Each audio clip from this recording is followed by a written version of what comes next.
Welkom by Storytyd saam met my, Juffrou Jolie. Vandag reis ons verder deur die Bybel, maar julle slimmaatjies weet mos al.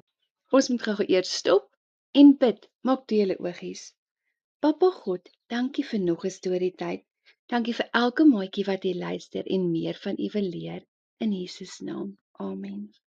Vandag se Storytyd gaan oor Dawid en Goliat. Die Filistyne was God se vyand. Die Filistyne teen die Israeliete kom veg. 'n Reuse soldaat met die naam Goliat het geskree: "Laat julle beste soldaat teen my kom veg." En uit sy maag uit gelag. Hy het gebulder met 'n diep stem: "As julle soldate my wen, sal ons julle slawe wees. As ek wen, is julle ons slawe." En weer het hy hard uit sy maag uit gelag. Koning Saul se soldate was vreeslik bang. Hulle wou nie teen die reus veg nie. Intussen was Dawid op pad na sy broers toe, wat ook in die army moes gewees het om teen die reus te beklei. Hulle was soldate vir koning Saul. Toe Dawid by die kamp aankom, sien hy vir Goliat.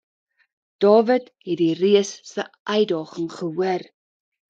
"Ek is nie bang om te veg nie," het Dawid gesê. Koning Saul het Dawid laat roep en vir hom gesê: "Jy kan nie teen die reus veg nie, jy's te jonk."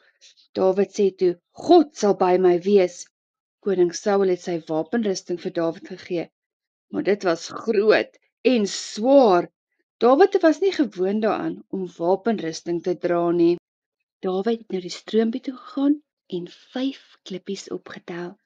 "Hoeveel is 5 maatjies? 1, 2, 3, 4, 5. Ja, 'n hele handjievol." Hy het voor Goliat gaan staan. Die reus het vir hom gelag, maar Dawid het nie opgegee nie. Hy het gesê: "Ek kom na jou toe in die naam van die Here wat regeer oor alles." Dawid het die klippe in sy slingervel gesit en na die reus toe gehardloop. Toe laat hy die klippe deur die lug trek. Dit het Goliat teen die voorkop getref en hy het op die grond geval. Die Filistyne het gesien hulle held is dood. Toe hardloop hulle weg. Vandag se les is: ons kan enigiets aanpak solank as ons dit in die naam van die Here doen. Onthou om vir die groot mense te vertel dat Juffrou Jolie, Sonskyn, Donkie en Daisy graag by julle skool of julle kerk wil kom kuier. Subscribe ook asseblief aan ons YouTube channel as julle van Storytyd hou.